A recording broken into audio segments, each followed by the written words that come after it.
കപിൽ ദേവ് വന്നല്ലോ. ഇനി മോഹൻലാൽ എപ്പോഴാണാവോ വരുന്നത്? അച്ഛൻ കളിയാക്കൊന്നും വേണ്ട. ഒരു ദിവസം ഇന്ത്യക്ക് വേണ്ടി ഞാൻ കളിക്കാൻ ഇറങ്ങുമ്പോ അച്ഛൻ ഞെട്ടരുത്. ഇന്ത്യക്ക് വേണ്ടി ഇനി നീയും കൂടെ കളിക്കാത്ത കുറവേ ഉള്ളൂ.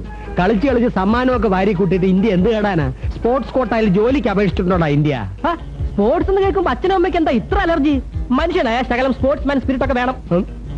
ഞങ്ങൾക്ക് സ്പോർട്സ്മാൻ സ്പിരിറ്റ് ഇല്ലായിരുന്നെങ്കിലേ നീയൊക്കെ എന്നെ കൊണ്ടൊന്ന് പറയിപ്പിക്കണ്ട. മൂത്തവൻ മിമിക്രി, രണ്ടാമത്തവൻ മാക്രി. നമ്മുടെ മക്കള് രണ്ടും പാഴായി പോയല്ലോടെ ഈ സുമി. അതെ അതെ, തന്ത പെൻഷൻ പറ്റി ഷെഡിൽ കയറിയിട്ട് വർഷം ഒന്ന് കഴിഞ്ഞു. എന്നിട്ടും മക്കൾ ഇപ്പോഴും കളിച്ചു നടക്കുക. നിങ്ങൾ കല്യാണം കഴിക്കാൻ താമസിച്ചത് ഞങ്ങളുടെ കുഴപ്പമാണോ? കൂടെ മറുതല പറയാതെ. വിവരദോഷി. അച്ഛാ, നാളെ എന്റെ ഫ്രണ്ടിന്റെ ബർത്ത്ഡേ. അവരെ പ്രസന്റേഷൻ മേടിക്കാൻ എനിക്കൊരു 200 രൂപ വേണം. കഴിഞ്ഞ ആഴ്ചയിൽ നീ ആരുടെയോ ബർത്ത്ഡേ ആണെന്ന് പറഞ്ഞ് 100 രൂപ മേടിച്ചോണ്ട് പോയല്ലോ. എല്ലാ കൂട്ടുകാരുടെയും ബർത്ത്ഡേക്ക് സമ്മാനം മേടിച്ചു കൊടുക്കാൻ നീ ആരാ? ചാൾസ് രാജകുമാരനോ? 10 പൈസ തരില്ല. ഇല്ലെങ്കിൽ വേണ്ട. അച്ഛൻ പെൻഷൻ മേടിച്ചോണ്ട് ഒരിടത്ത് കയറുന്നത് കണ്ടല്ലോ. എങ്ങോട്ട് കയറുന്നുണ്ടെന്നാ?